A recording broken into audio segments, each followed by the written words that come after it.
Welcome back to SM Sports Radio, as week by week we just keep upgrading and upgrading the setup to the point where we are now on what looks a lot more fancy than we actually are here with this podcast setup, thanks to lovely Utica Baptist Church. Shout out Utica Baptist Church. But how are you feeling about this podcast setup we got going on? I feel amazing, and a big shout out to my little brother Steven Goodrow, who's actually kind of our on-site engineer here tonight, kind of screwed in all our microphones, got us acclimated to this really nice soundboard. We're talking into these really nice mics as well, and just feels very professional tonight, which we are far from that at this point in our young sports media careers. But this is going to be a lot of fun, Micah.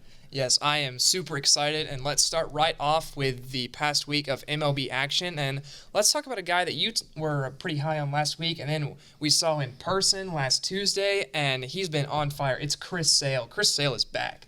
Yeah, Chris Sale is looking like he did back in 2017 and 2018. And if you had told a Braves fan that that would be the case at the time of this trade, they would have signed anything that they would need to for that to be a guarantee. And Braves fans are just thrilled, and it couldn't come at a better time because the Braves have just been scuffling, and it hasn't always been central around the pitching. But when you have a guy that you can rely on every 5 days to give you 6 innings, 7 innings in his start right before this podcast is being recorded, 7 innings of shutout ball, Braves get the win. They haven't been scoring a lot of runs recently, so when you can get Chris Sale to put up that many zeros for you, that's going to really help your chances of winning. And Chris Sale is pretty much the ace of this staff in a year when he was expected to be the number 3, maybe even the number 4. Yeah, it's been really impressive, and Red Sox fans once again have to be absolutely kicking themselves. It feels like anytime they make congratulations, you now have Vaughn Grissom. You gave up a Cy Young candidate for Vaughn Grissom. Round of applause to the Boston Red Sox front office for that one. Yes, as you guys can see, Samuel is loving the new soundboard over here. I'm going to be having a lot of fun with this. Someone might need to come get him at this point. I think he might get out of hand over here. But yeah, just wait, folks. Stay tuned because there will be more sound effects coming soon. I'm sure everyone is on the edge of their seats for that. But yeah, Chris Sale, like you were saying, has just been a very welcome surprise for this Braves team. And for a lineup, it's been kind of flat. And Ronald Acuna just looks more lackadaisical every week. The dropped pop-up the other day to right field. Yeah, that was not cool. That looked like something I would do in 10 under baseball, I'm not going to lie. So you expect him to get it together, but just to this point, it's like, Ronald, remember, you're out there, you're playing professional baseball. It feels like he's been infected with like Jokic disease, where he's like, I would rather go home and play with horse. Instead, he doesn't have horses. I don't know what he's out there doing instead, but hopefully he figures it out. And to defend Ronald a little bit, on Monday, the Braves played a split doubleheader with the Padres. In that first game, 3 hits, a couple of runs scored. In the second game, I think he had a couple of hits, including a triple to lead off the game, and was also robbed in right field by Fernando Tatis. I think Acuna's kind of trying to turn the corner a little bit offensively, but would definitely love to see a little bit more hustle, as cliche as that sounds, in right field. Yeah, for sure. And then I know we mentioned Chris Sale. Another guy who's on a shutout inning streak right now is Yu Darvish, who is on an even longer one at 25 innings. This is a guy where I feel like he kind of gets forgotten about a lot of the time, but is one of the better pitchers in the game of baseball. And with all the hype around overseas talent right now with Shohei Ohtani, Yoshinobu Yamamoto, and especially this year Shota Imanaga, people forget that Yu Darvish kind of was here before any of these guys. He's been doing this for a while at a very high level, and just the other day got his 200th win between MLB and NPB baseball both, so another big milestone for him. I think that he's a little bit underappreciated, honestly, at this point.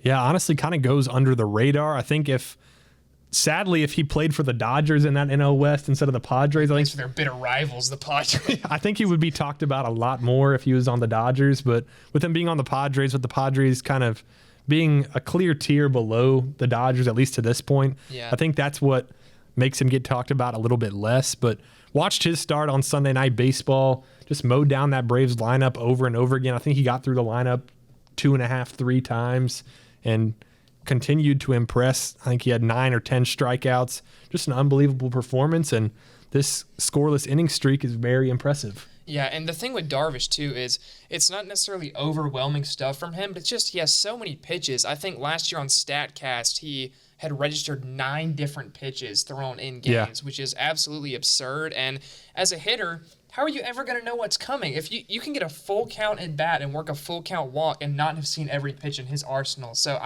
I think it just really sets him apart, that extra versatility there, and it's just really impressive. Then a guy we also mentioned a little bit talking about Darvish is Shota Imanaga, who has set a new record for MLB ERA in a pitcher's first 9 starts at .84. He is a lights out right now. Yeah, and he kind of goes about it a different way than Darvish does, not necessarily with that huge arsenal of pitches, but he's just going to nibble those corners, and you're not going to be able to go up there and know what you're going to get as a hitter with Shota Imanaga. And even if you do, it's been very rare for hitters to really take advantage of those mistakes that he makes, and he honestly doesn't make too many. And so he is everything without the hype or whatever. He is everything that the Dodgers expected out of Yamamoto, and he comes at a lot cheaper price than Yamamoto did. Yeah, it's miles cheaper, and as a Reds fan, it's really depressing to see a guy like that go to the Cubs, and that pretty much that sums up being a Reds fan this year and the year before, and 2022. We had the brief hiatus of things might be good last year, but we're back. But Shota Imanaga, along with Javier Assad, 2 pitchers that start for the Cubs, both in the top 3 of MLB ERA right now, so that Cubs rotation is really lifting what's been kind of an up and down lineup so far this season, and then a slightly below average bullpen in my opinion, but the starters keep carrying them. We'll see how long they can go. And speaking of NL Central starters, how about Paul Skeens? Man, Paul Skeens is arguably already a top 15, maybe top 10 pitcher in baseball, and has only made 2 starts. He is. Shut up. He is. Name me 15 pitchers better than Paul Skeens. Okay. Do they have to be healthy? Yes. Ooh, okay, bit more. I can't use Garrett Cole. Can't use Garrett Cole. Can't use Spencer Strider. Give me Walker Buehler, Ranger Suarez. Walker Buehler right now. You're taking Walker Buehler right now over Paul Skeens. Ranger Suarez, Zach Wheeler, Aaron Nola. Let me run through divisions right here. I'm taking Chris Sale. I'm taking Max Fried over Paul Skeens. No way. Now. Yeah, I am. No way. I'm taking, this is Reds bias, I'm taking Nick Lodolo. I'm taking Shota Imanaga. Sonny Gray I would take right now over Paul Skeens, because even though he got lit up the second time he faced the team, he still had the more consistency. No way. Give me the full top 3 of the Mariners rotation. Give me Logan Webb as well. What are we on, like 11 at this point? Let's see. Well, we'll just have to see. I'll take your word for it here. I think Paul Skeens is already top 15. I wouldn't take 15 guys over him yet. Obviously a very, very small sample size. Very small sample size, but I mean, in his second start, didn't he face the Cubs in both starts? Yeah. So he got at Wrigley the second time. He got better from the first start to the second start. No hits allowed in 6 innings. Struck out the first 7 batters, and just his stuff in general, his pitching arsenal, that's got to be top 5. As far as pure stuff goes, I would say it's top 10, because I'd say it's top 10. But then, like, my point here is, sure, he's performed great, but Austin Riley goes out. Say Zach Short came up and in his first week of baseball hit like pitchers and hitters are different. With like that's 7 different. bombs. That's like, different. It's 2 starts. You can't say like. Yeah, but that's how many batters face. That's probably like almost 40 batters face. But also, you're saying it's the same team. The flip side of that is, yeah, it's the same team. He's seen these guys before. He knows better how to attack them now. Because even though he made the first start, he didn't get super deep into that game.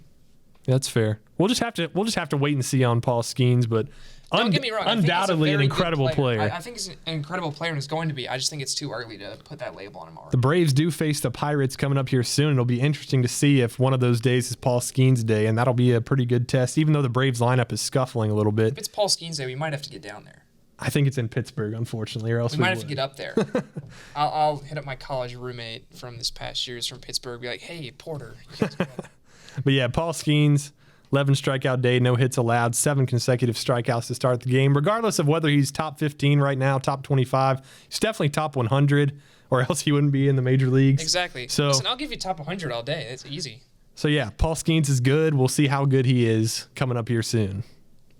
Yeah, and moving over to the hitting side of things, Shohei Ohtani, I think there were a lot of questions coming into the season. Well, can he still be MVP frontrunner if he's not going to pitch all year? And to answer that question, he's leading the MLB in average slugging percentage and OPS. So I would say yes, he probably can do that. The average is at 356, slugging percentage at 658, and the OPS over 1 at 1.081. And He's doing Ohtani things. He's just tearing the cover off the baseball right now. Yeah, definitely has a chance to be that first ever designated hitter to win the Most Valuable Player award.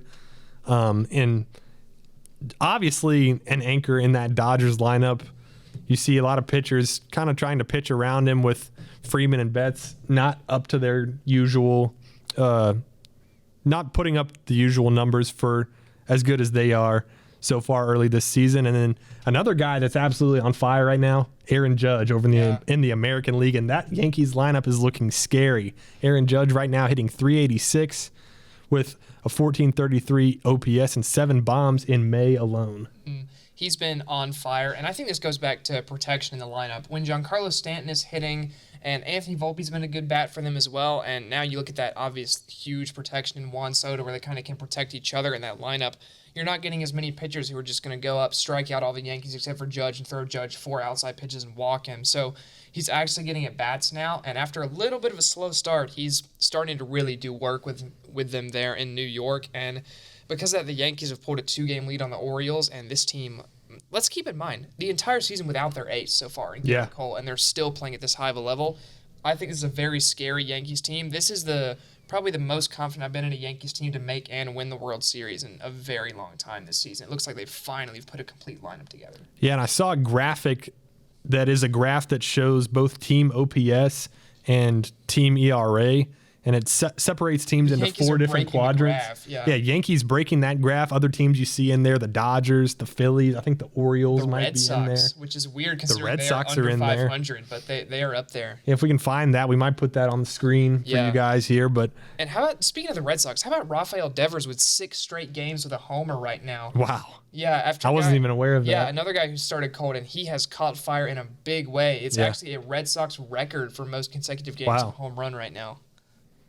So a lot of good things going on in the AL East. Yeah, and let's go back over to the NL Central where things are not so good. And let's start with the St. Louis Cardinals City Connects, which they've named after the British toilets. Let's go, the loo. Yeah, I will say, the one thing I do like is the little river pinstripes. Those are cool. But outside of that, it looks like a spring training jersey.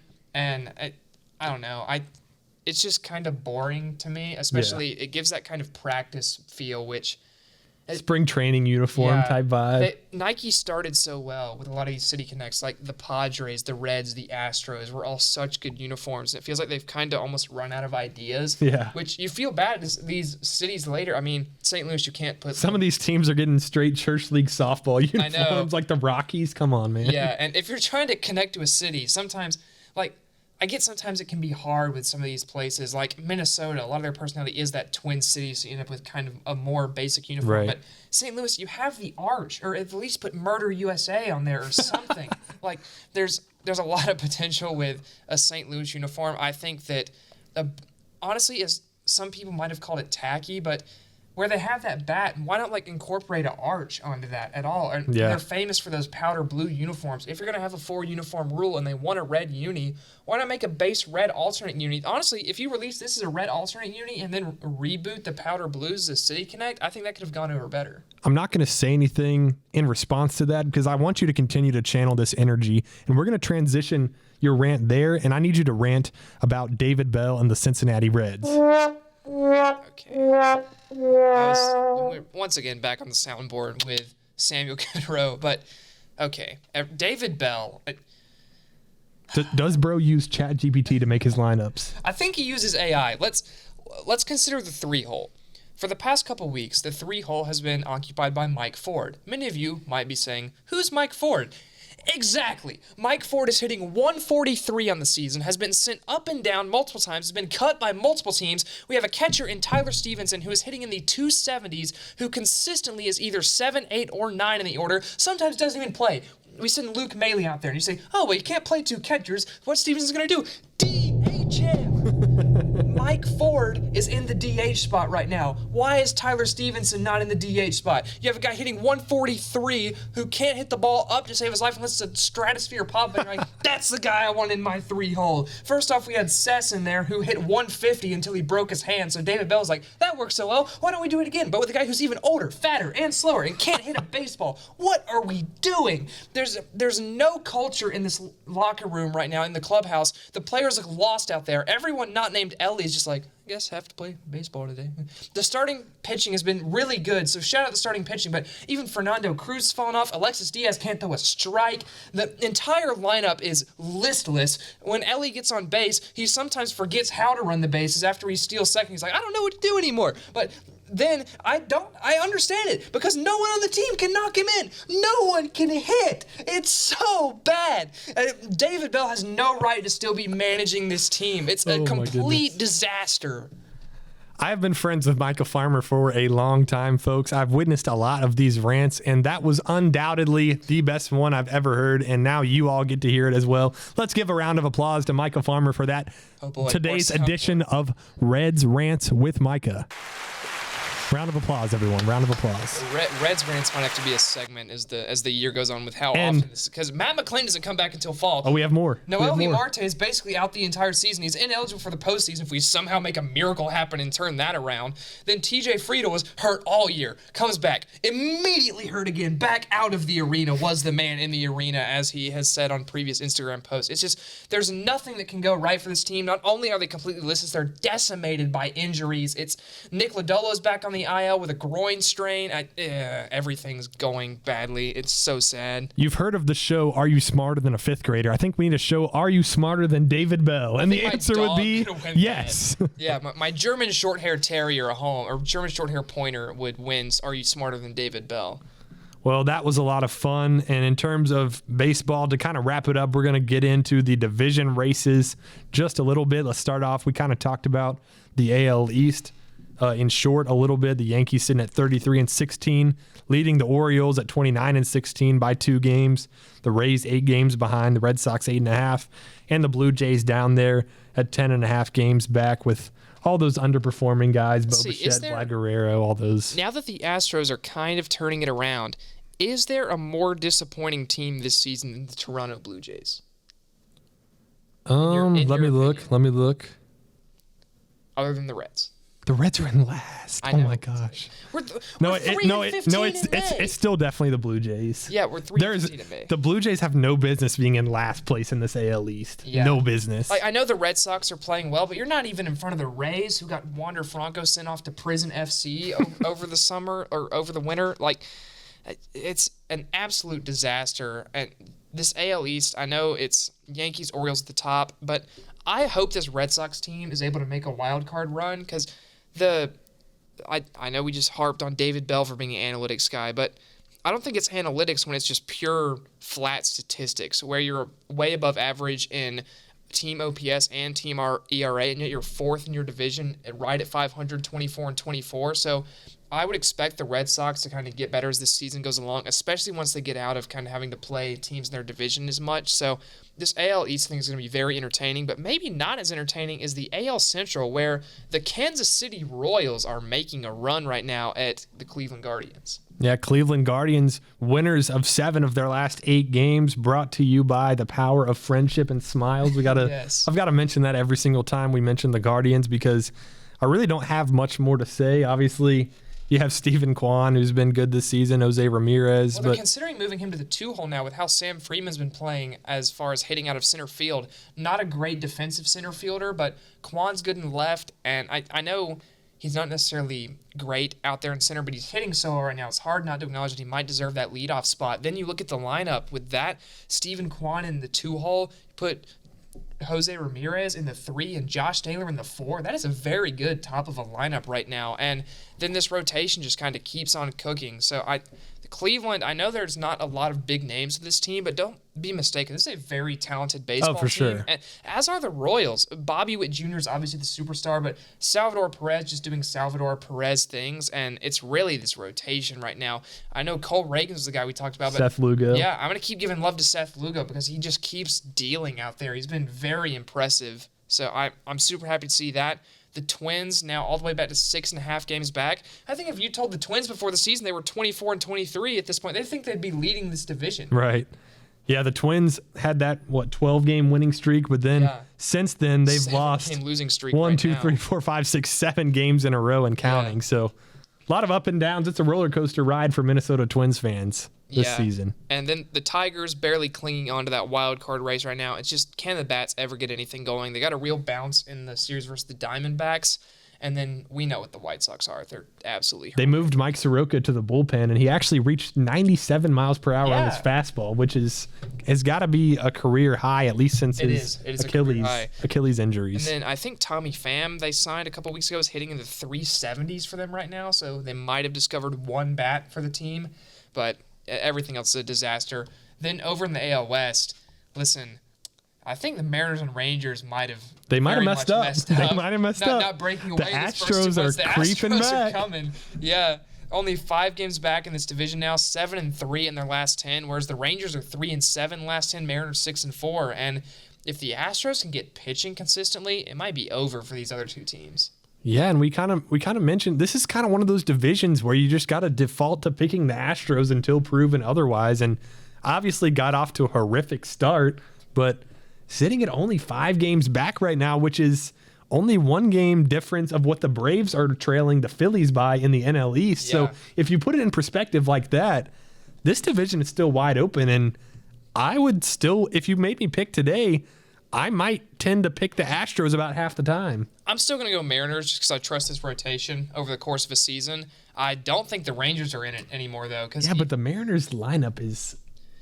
See, but I think the thing with the Mariners lineup is J-Rod still has not gotten going yet. That's I think true. He's kind of there. He's there, Ronald Acuna Jr. Not, I would say I'm on the same tier of player right now, but once J-Rod gets going, it brings so much life into the rest of this Mariners lineup that I think once they can get him switched on, they'll be cruising right along. And a moment of silence for the Oakland A's, who have finally fallen back down into last place of the division.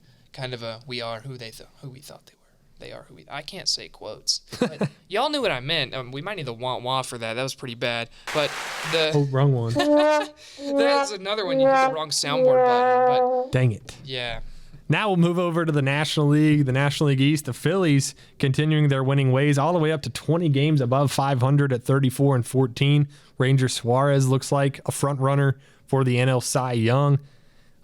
Alec Boehm continuing to put up career numbers over there for the Phillies in that lineup. Bryce Harper really hasn't gotten going all that much yet, which is really scary to think about when you look at. And Nick Castellanos has been terrible. Oh, he's been awful. There's been a shortage of tragic events in the world, obviously, because we haven't seen just really either that or he's all saving it. Yeah, we haven't really seen any Nick Castellanos home runs at the worst times. World War III does kick off this year. Expect Nick Castellanos to somehow hit 30 bombs in a month later this season. But I want to talk about your Braves here, because I think a lot of people are starting to say, oh, the sky's falling on the Braves. I don't think they can make up this division gap. Phillies with a 5-game lead.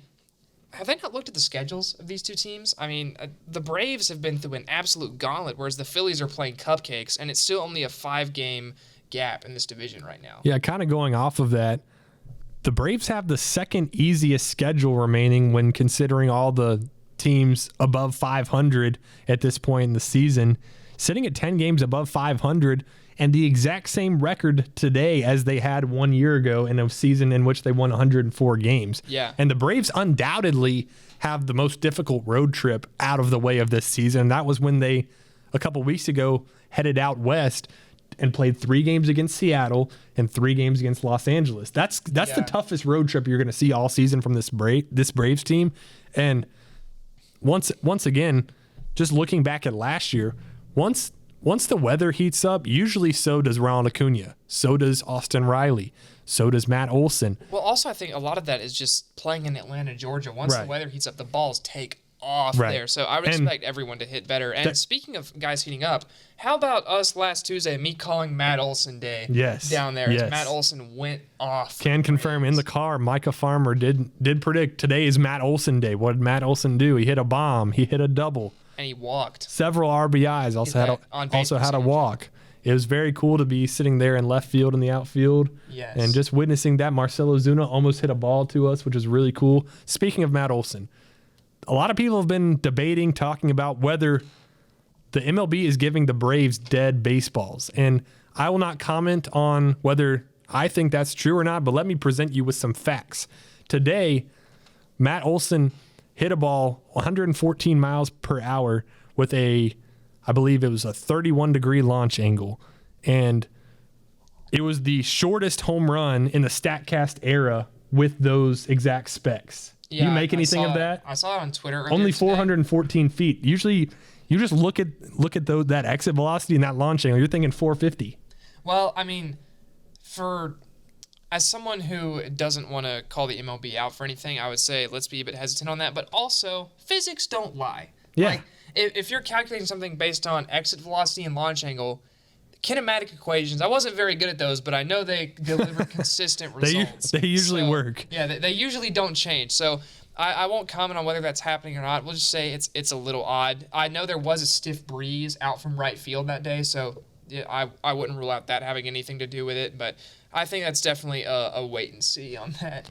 Yeah, let's try to move on to the NL Central now. I don't want to talk about the NL. Looking down at the time, already 25 minutes in the MLB segment, so we're a lot of good commentary here. I think we're enjoying this new setup in the back and forth. The Brewers continuing to lead at the top. The Cubs a game and a half behind. The Pirates 5.5. Cardinals 6, and the Cincinnati Reds at 8. Yeah, 3-7 in the last 10 on a 3-game losing streak, and have to play the Padres and the Dodgers this week. This could be. Is this that stretch of the schedule? We've played the NL West every game of May so far. Very fun. And it's very possible the Reds could be staring at like 19-33 or 20-33 coming out of this week. So yikes. Yeah, not a good place to be at all. And not a good time to be injured either. No, everyone has gone down basically at the same time, and it's like. All ranting aside, it just is discouraging to see a team that had such a promising young core losing Noelvi Marte, losing Matt McLain, and I think it's really showing now how big of a boost Matt McLain's pure contact on-base ability was. Just a doubles machine last year, hit balls to the gap, it seemed like every game, and you're really missing that. You're not getting a ton of that from other guys in the lineup, and it's really showing here. Yeah, for sure. And then over in the NL West, the Dodgers, 15 games over 500. They lead the Padres by 7.5 games. The Padres did just take 3 out of 4 in Atlanta, so a great series for them. They're trending in the right direction. The Giants right behind them, 23-25, 8.5 games back. The Diamondbacks sitting at 22-25, 9 games back. And then the Rockies exist over there in Colorado at 15-31. Yeah. But they are 7-3 in their last 10. Well, good for them, I guess. Have a Playoff push cookie. incoming.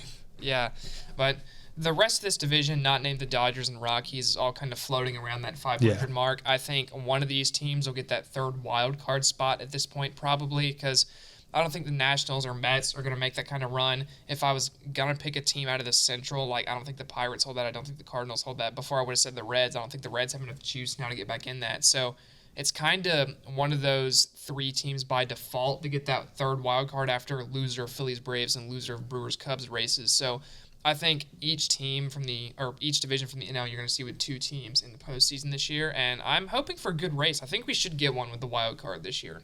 Yeah, but purely in terms of division race, this is probably going to be the most dull division race in all of baseball, unfortunately, Dodgers this year. running away with it. For sure. I think that pretty much wraps it up for Major League Baseball on today's episode, and let's kind of transition into college football. And can't really talk about college football in today's economy, today's state of affairs, without mentioning some more NCAA football 25 news. The trailer came out last week, and I'm torn because it looks really good. I've seen a lot of people saying, oh, it's a Madden reskin, and there are some things that concern me, like how much they're pushing Ultimate Team and the ads for the bundles, and the fact that a Connected Dynasty can have 32 teams, which is the same number of teams in the NFL. But, however, I know there are new mechanics built specifically for this game. I think some features implemented in Madden, like the momentum meter, will be a lot better integrated in this game, because I think that's built for a college football game, not Madden. Is. That's something I think will maybe make a big maybe they difference. tested that out in preparation for it's possible. NCAA. And then looking at all the stuff, the new Road to Glory mode where you're actually a student athlete and you have to keep track of your GPA and other things, which, boy, I'm going to Texas where they celebrated 2.6 GPA. I'll tell you that much for free. But highest in team history, by the way. Yes, highest in team history. Those Longhorns really getting studying done out there. That graphic, I just cannot believe that was actually posted. Yeah, some guy in quality control did not understand the assignment there. But I think the issue with a lot of people here for Madden reskin is just they see a football game. And just please do not put the Madden juke animation in the game, or I will be very angry. Do not do it. I have heard, I've seen this. I've been like super into Twitter and super into people I know who are plugged into this game's design and stuff. And it is confirmed that pace of play in this game will be faster. The player movement will be faster. It's been a big focus of EA to really make sure that this game feels faster to play. And to me, that's really encouraging because the last Maddens I really enjoyed were, think about like Madden 19, Madden 20, where players are flying all over the place. And I think if you get that kind of gameplay along with these momentum things, along with stuff added like that, this has very high potential. So I'm super excited for that. July 19th cannot come soon enough. Yeah, I definitely can't wait to have a connected dynasty with us and some of our other friends. That's going to be really fun. In real life football, got some news. Arizona State transfer wide receiver Elijah Badger heading to Gainesville to join the Florida Gators. Yes, joining Cormani McClain, who is also joining that cornerback room. Let me tell you, the Arizona State to Florida receiver pipeline is real. First Ricky Pearsall and now Elijah Badger. And I tell you what, this Florida offense is starting to look sneaky good. Graham Mertz, who I would say was probably a top 6 quarterback in the SEC last season. Montreal Johnson Jr., who is a very solid back. Obviously, you lose the change of pace guy in Trevor Etienne, but Johnson's a good grind-it-out back, going to get you good, solid yards. Eugene Wilson, Trey Wilson, coming back from an all-freshman season in the SEC. He's going to be electric. And now you add Elijah Badger, who's very productive for, frankly, a horrible Arizona State offense. And you look at that going into this first game versus a Miami team with a pretty suspect secondary. And obviously the addition of Cormani McClain, that's a guy that I was super psyched for all recruiting cycle. When he was coming out of high school, I was like, oh, we're going to get this guy. Then he goes to Deion's World and apparently didn't have a good time. No, didn't study film, too, which is something I am worried about because that feels like, honestly, even as a Florida Gator fan, that's a real Florida Gator DB thing to do is not really study film at all and go out there and practice your shoot throws. I don't want Marco Wilson part 2. I really don't, where he's all athlete and no technique at all. But I'm very excited about the offense for sure. It's just the entire defense transferred out, namely to Ole Miss, among other places. But we'll see what happens with that. I am super psyched for football this year. I think the college football game has me even more psyched. Oh, yeah. And right now, this is just a great time to be Micah Farmer, where I'm starting to scout the next year's draft class. You got James Pierce out of Tennessee, who I can already tell you is an absolute freak. Probably is going to go number 1 next year. He's been insane to watch. A ton of good corners this year, namely Will Johnson from Michigan's been super fun to watch. And got the NCAA 25 game coming out, and then all this transfer class. And my own personal team's actually getting better with my alma mater, Auburn, adding the new receivers, and then this from Florida. So I have hope, and then I watch the Reds and it all goes away again. But I'm super excited for this college football season. Oh, yeah, for sure. And as a Clemson fan, starting off the season with Georgia, obviously a little cautiously optimistic there. Probably going to start the season with a loss there. Speaking of Clemson, let's talk about your offensive lineman that got absolutely violated. Oh, man, Walker Parks. College football media. Walker Parks looks like an absolute donut on the trailer. Got violated, posted a tweet. Come on, man, with the laughing emoji. And that is just a perfect response because he's not that big either. Like, you look at actual Walker Parks next to what looks like an orange marshmallow on the other side of the screen. They did him so dirty. So bad. And they just had to make it so you could clearly read his name on the back as those fake Clemson players were getting ready to run down the hill. Yeah. Walker Parks, probably the most violated player in that trailer, other than maybe South Carolina as a whole violated. Ohio State got it pretty bad. Oh, that's true. Ohio State got stiff-armed by Donovan Edwards, and then they also lost to Illinois. I think that hasn't happened since the mid-2000s. And something interesting is if you look at EA's developer team on this game, one of the, I think it's either the very top guy or one of the next level guys is a Michigan alum. Oh, that'll do it. I think that has something to do with that. But as a person who doesn't like Ohio State at all, I say keep it coming. It's very entertaining. Yeah, last thing on the trailer, Clemson Clemson does appear in the trailer 4 times, and at the beginning of the trailer, if you turn your volume up, you can hear the CLEMSON chant, which is super cool. Gave me chills the first time I watched it. And I'm honestly really excited to see how they incorporate all these traditions, all these fight songs, all these things that make a college football game day and sets it apart from things like the NFL. I think they did a really good job just kind of preparing for that, getting all this information from schools directly, getting exact tracks sent from the university that they use to the game. I'm excited to see how they incorporate those. I'm excited to see some of these entrances. Enter Sandman for Virginia Tech. I will say one thing on that I'm concerned about. They'll have to license that music. And if they don't want to shell out the money to get Jump Around for Wisconsin, Mr. Brightside at Michigan, I Won't Back Down for Florida, Enter Sandman at Virginia Tech. I'm optimistic that I think they're going to, though. I don't know. I think it's going to be... From what I've heard, I at least know that Jump Around from Wisconsin is probably not in there, and Enter Sandman's probably not either. So I would say that's one area where people might be a little let down, but still, if they manage to capture the actual atmosphere as far as fight songs and stuff, I'm still... That's all that matters at the end of the day, is making it feel like you're going to a college football game on a Saturday. Obviously, it's not going to be the exact same, but honestly, with the 10, 11-year gap that we've had in this game, a lot of improvements are there to be made. Yeah.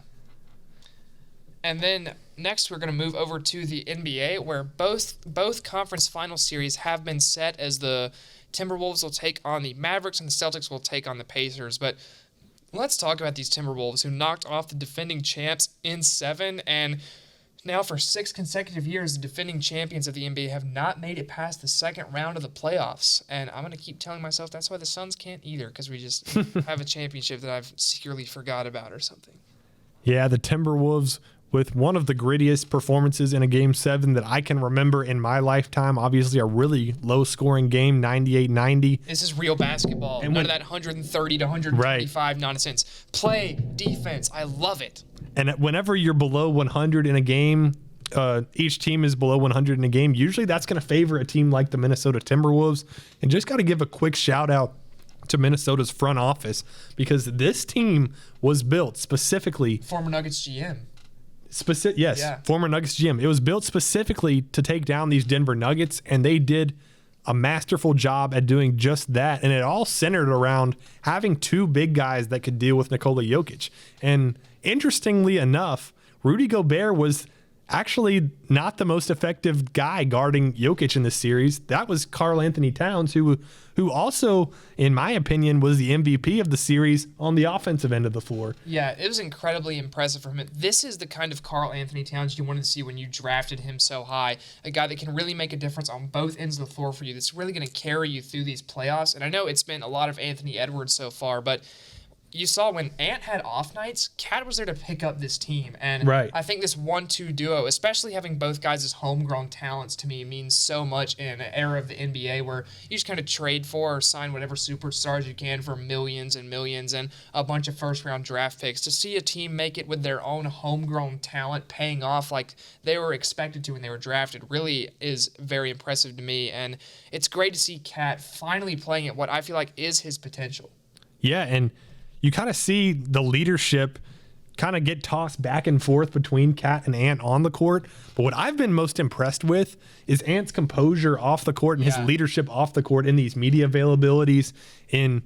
Obviously, we don't know what's going on inside the locker room, but it's obvious that Anthony Edwards is the leader of this team, regardless of whether he's scoring the most points on any given night. And that's partly just due to his mentality and his just how he is as a human being. But I've been super impressed with just how he's talked up his teammates. He's defended his teammates at times. Yes. Yeah, he's really put a sense of confidence into each and every player. And that has obviously paid off. Jaden McDaniels with back-to-back 20-point games in Game 6 and Game 7. And if you tell me before this season, Jaden McDaniels is going to score 20-plus points per game to close out the defending champions, honestly, my first reaction would be, wait, who's Jaden McDaniels again? Yeah. And that just speaks perfectly to what Anthony Edwards does to a franchise. He just makes everyone around him better. It's not only the praise that he doles out, but it's his confidence in himself and his confidence in his teammates that kind of leaks out, and it affects his other teammates' perceptions of themselves, it instills confidence in them, and that's exactly what we saw down the stretch in Game 7. Having an off night, 6 for 24 from the field, but he was dishing out assists left and right. Got 4 assists down the stretch in that fourth quarter, trusting his teammates, kicking it out. He even made a big corner three to kind of separate the Timberwolves down the stretch from the Nuggets. But 16 points, 8 rebounds, 7 assists for Ant in that one. And I'm continued to be wowed by both him and the Timberwolves. Yeah, he's been very impressive, and I think this Timberwolves team now beating the Nuggets, I think this really, to me, is a team that stands out, is probably my favorite to win the NBA title at this point, just because I don't really trust the Celtics to get the experts are talking about the Celtics as if it's pretty much a done deal that they're going to win the NBA Finals now that Denver's out of their way.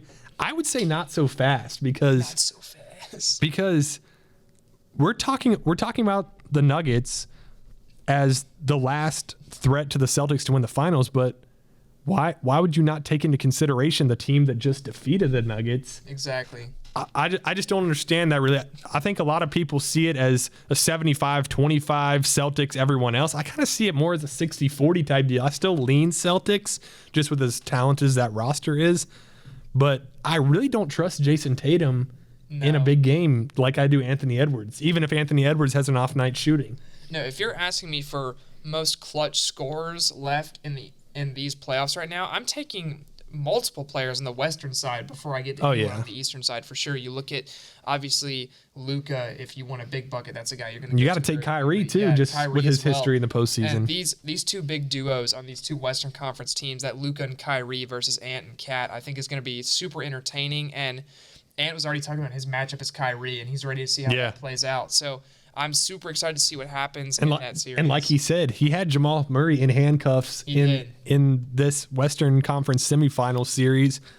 I'm prepared to say that he's going to have Kyrie Irving in handcuffs. I think Jamal Murray might have been a tougher matchup at this stage in their careers than Kyrie Irving is. Kyrie Irving obviously probably still the best handles in basketball, but obviously not playing up to that level that we saw earlier in his career.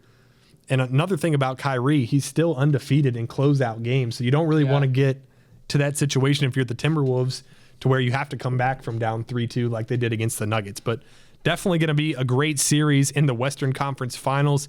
Looking forward to that one. But before we move on from the NBA, let's kind of talk about the Eastern Conference just a little bit. Obviously, the Celtics closing out the Cavs in 5 games.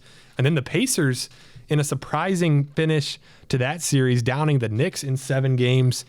And the score was 130-109 in Game 7 there. And that just goes to show you how you cannot let it come down to one game with these Indiana Pacers because they can just put 130 on you like it's nothing. They're not really built to guard at a high level, but with as many injuries like we saw to the New York Knicks, OG Anunoby missing a few games due to that hamstring. He played through it in Game 7. Was not the same at all. Jalen Brunson goes down in the second quarter, misses a little bit of time, comes back in the fourth quarter, is not himself. And they just could not match the Pacers on the offensive end. No, and I think you see guys like Halliburton putting up 26 in this, and then his facilitation ability as well to really spread the ball around. It gets so hard, like you say, when you're in this win-or-go-home type game, especially with the injuries they have. You start kind of stressing out. You make sure you really want to kind of close to everything and shut every opportunity down. And you can't do that versus Halliburton because he'll just make a pass out of nowhere and suddenly you're cooked to a wide open guy you didn't even know was there. And so I still think the Celtics have to be careful with the Pacers. I'm obviously taking the Celtics to win this series, but if you come in with the attitude that, this is just our team we have to play before we get to the NBA Finals, Pacers can get in front of you in a hurry. And with how much this fan base is behind this team right now, the hype around Indiana from Indianapolis right now, I would not want to go down to the Pacers early. Oh, definitely not. You can't have one of those stretches like the Celtics sometimes had against the Cavs where for a 10-minute stretch they kind of just lulled themselves to sleep on the offensive end, not really getting in rhythm, a lot of ISO ball being played. If you do that against the Pacers, bam, you're down 25. And the game's over because you're just not going to be able to come back from that regardless of the matchup advantages the Celtics are going to have pretty much at every position on both ends of the floor. If they have one of those stretches where they're not going as well as they are capable of going, the Pacers can just say, hey, we can score the basketball better than any team in the NBA. Yeah. And we are now up by 25 because you just decided to take 10 minutes off. They're not going to be able to do that at all. And so for that reason, I'm going to say this series goes 6 games because I think the Celtics are going to take the Pacers a little more lightly than they should. But with that being said, I think it's going to be, I'm going to go ahead and get out in front of both of these series. I think it's going to be Wolves versus Celtics in the finals. And I think that would make for an absolute must-see TV finals. Yeah. I would agree with those picks. I'm going to take the Wolves in 5 in this series actually because I'll go Wolves in 6 if you're looking for games there. I think just the vast disparity of defensive ability versus these two teams, because the Wolves can score when they need to, just like the Mavs can. But if Luka gets in jail in one of these games, I think the Mavs are absolutely cooked instantly. And so there's not really much you can do versus a team that's this good defensively as Minnesota Timberwolves, and I just don't think the Mavs really have an answer for that. So I would expect them to maybe win one of their 2 games in Dallas in Game 3 or Game 4, but I think Minnesota wins it on home court in 5, and then I'm also taking the Celtics in 6. And then going back to the Mavs, I think the X factor for them in this series is P.J. Washington. When P.J. Washington is making these kick-out three-pointers from Luka Doncic, when he makes the defense collapse, these Mavs are really hard to beat, and we saw that in both games 5 and 6 against Oklahoma City. When he's making shots, this Mavs team is really hard to beat. But another thing that's something to watch for in this series, are the Mavericks going to be able to do as good of a job against a better team in the Timberwolves at kind of hiding Luka on the defensive end? We know he's a defensive liability, and I'd say they did a very good job in the series against the Thunder at kind of not allowing that to be their Achilles heel. They really sent doubles at the right time, switched defensive matchup at the right time so that Luka couldn't just get taken to town and made into a traffic cone every possession. But you know these Timberwolves and you know Anthony Edwards. Yeah. Would it not be just like him to say, to heck with my matchup, I'm going to go right at Luka every time? Yeah, because why would you not? Yeah. He's the worst defender in the National Basketball Association of the guys that are superstars, and it's not close. It's not close. So I think that's going to be really interesting. The Mavs had a really good game plan to kind of neutralize that against the Thunder, and I think it's going to be a lot tougher for them to do against the Wolves. And then before I move on from the Mavs, they really don't have much of an answer for the duo of Gobert and Karl Anthony Towns. No. You have Derek Lively at center, who doesn't have very much experience, and then beyond that, who do you really have to guard these guys? No one really. So I think you're honestly outmatched on both ends of the floor just because of the versatility of Anthony Edwards up at the top. I think he can be that guy who can really lock down Kyrie and make Luka kind of have to do it himself a lot of the time. And then defensively, he's just going to be an absolute pest. And then down low, like you said, I think they're completely outmatched. So that's why I think this is not a particular. And shout out to Rudy Gobert for making a fadeaway mid-range shot in Game 7. That was incredible. Like, that's when I knew we had it won. Yeah. If Gobert starts making that shot, you just got to tip your cap and say, good game. Yeah. Because that is unguardable. Absurd. I think that pretty much wraps it up for the NBA. Let's move over to what I would say is probably the most electric playoff system of the pro sports, and that's the NHL. Yeah, it's been super exciting. The Panthers closed out the Bruins this past week. Rangers closed out the Canes at a game I was actually at with good buddy Sebastian Seeger. That was some pain there. How about a devastating loss for the Canes, going up 3-1 in the third period and then allowing 4 straight goals, including an empty netter, to lose 5-3. That natural hat trick, who was that? Chris Kreider. Yeah, that was absolutely devastating. Gotta be. I wasn't in the building. I unfortunately could not make that one with some of my friends, but man, that had to just take the life out of PNC. Yeah, it was. That arena was probably the loudest non-football environment I've ever been in until the Rangers tied the game, and then it was like a church in there. It was absolutely quiet, and these Rangers just feel inevitable right now. I think this Rangers-Panthers series is going to be electric. The battle of goalies here between Sergei Bobrovsky and Igor Shesterkin is such a good matchup. Then these top lines. Matthew Tkachuk is absolutely a monster in the playoffs. And then you match him up versus just kind of the stalwart 4-line system the Rangers have, where it feels like everyone can make a play on you at any point in time. Then over in the Western Conference, the Stars have closed out the Avalanche to now move to the Western Conference Finals and will be facing one of either the Oilers or the Canucks. Currently, the Oilers have a 3-1 lead on the Canucks with 7 minutes left in the third. So many people would say the Oilers have that locked down, although you clearly have not watched Edmonton Oilers goaltending if you think that is the case. So we'll see if they can hold on. For now, we'll operate under the assumption they do hold on and win that game. And the Stars-Oilers series, the Stars team is constructed so well with your older veterans like a Jamie Benn, Joe Pavelski, and then your younger guys, Jason Robertson, Wyatt Johnston, Miro Heiskanen on the defensive side versus the super high-powered Oilers attack with Connor McDavid and Leon Draisaitl. But the questions in net for Edmonton, I just don't think the rest of the team is good enough to win a conference final series like that, especially when you've got a beast like Jake Ottinger on the other side. And then I'm probably going to take the Rangers in 6 in that series, the Stars in 6 in that series, and the Rangers in 7 on the other side. And then if that happens, how about that goalie matchup between Jake Ottinger and Igor Shesterkin? That would be, as you love to say, absolute cinema between those two guys. And it seems like this Panthers-Rangers series just has a lot more hype and buzz to it than whatever the Western Conference is going to be. A lot of time it just feels like the Eastern Conference side has more hype around it, which is ironic because I feel like the Western Conference usually produces more entertaining hockey, but we'll have to see what happens. I feel like part of it is because the Stars are just kind of such a well-oiled machine. They don't generate much hype. They're kind of like the first year the Nuggets were good in the NBA, where they weren't like super overhyped, right, just quietly taking care of business. That's kind of this Dallas Stars team, but I think either way, this will be super entertaining. NHL playoffs, in my opinion, are the best playoffs in sports, although hockey I wouldn't say is the most entertaining sport to watch out of the 4 major sports. I'd say they definitely do the playoffs the best as far as how much the intensity ramps up once they come around. So I'm super excited. I would love to see the Oilers make it to a final so Connor McDavid can finally play in a Stanley Cup final, but I just don't think until they get a goaltender that'll happen. Is he the Mike Trout of the National Hockey League? If the Angels consistently lost in the playoffs, that would be him. Yeah, that's true. The Angels don't even make the playoffs. No. I would fully expect in the offseason, though, for the Oilers to throw all the money at either former Jets goalie Connor Hellebuck or former Predators goalie Yusei Saros for sure. Yeah, try to get him that Stanley Cup final appearance. Find that netminder finally. For sure.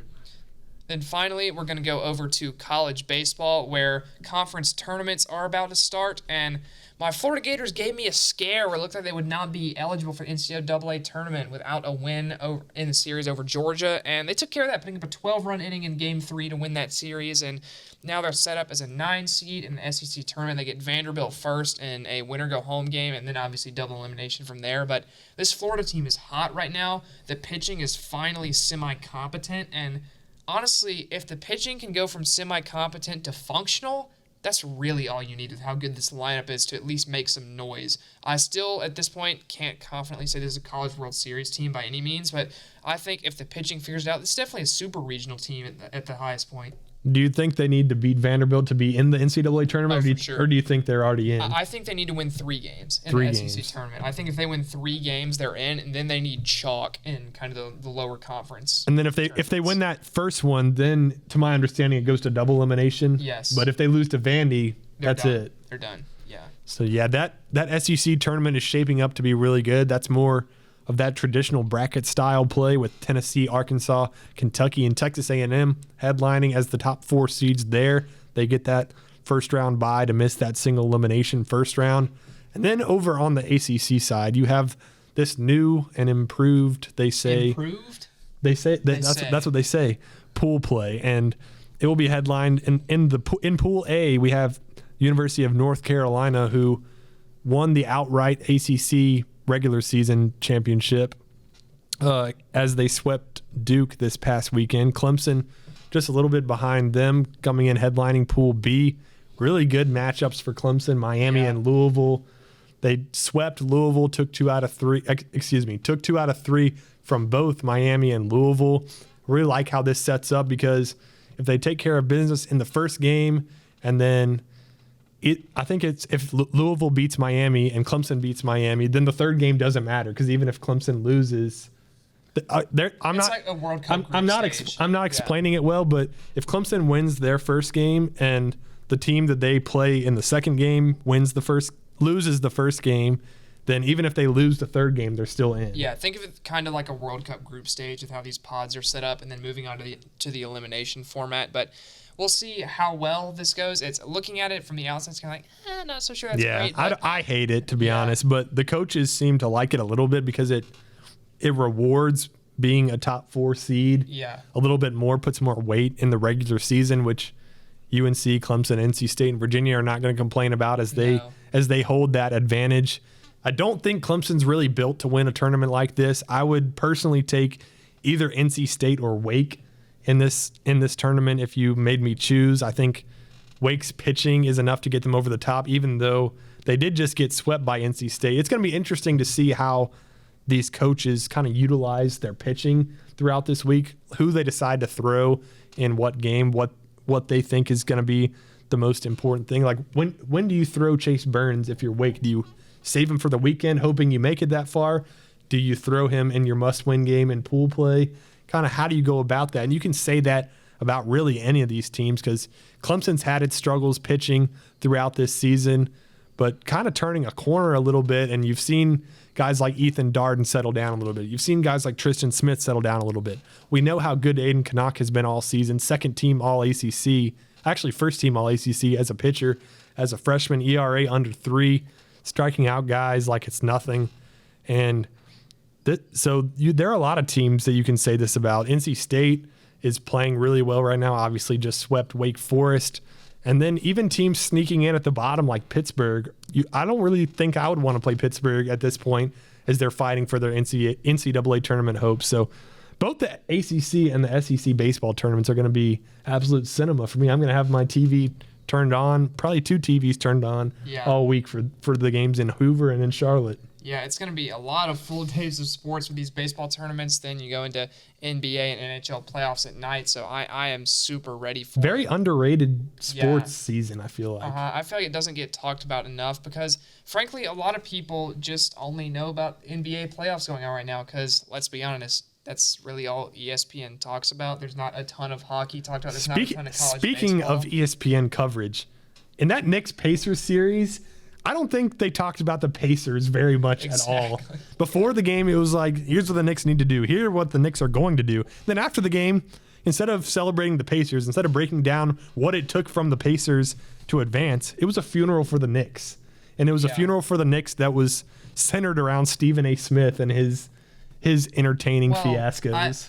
I could talk about Stephen A. Smith for hours. That's probably a rant for another time. But let's just say in high school, in my AP Lit class, I wrote a full 5-page essay on why Stephen A. Smith should not have a flagship show compared to other people on ESPN. But I think he just yells a lot and doesn't really say many things of value. But anyway, I think that is it for the first show with the actual proper podcast setup now. A lot to talk about this week, but anything else to add? No, I think that pretty much wraps it up. Thanks for tuning in, and we will see you next week.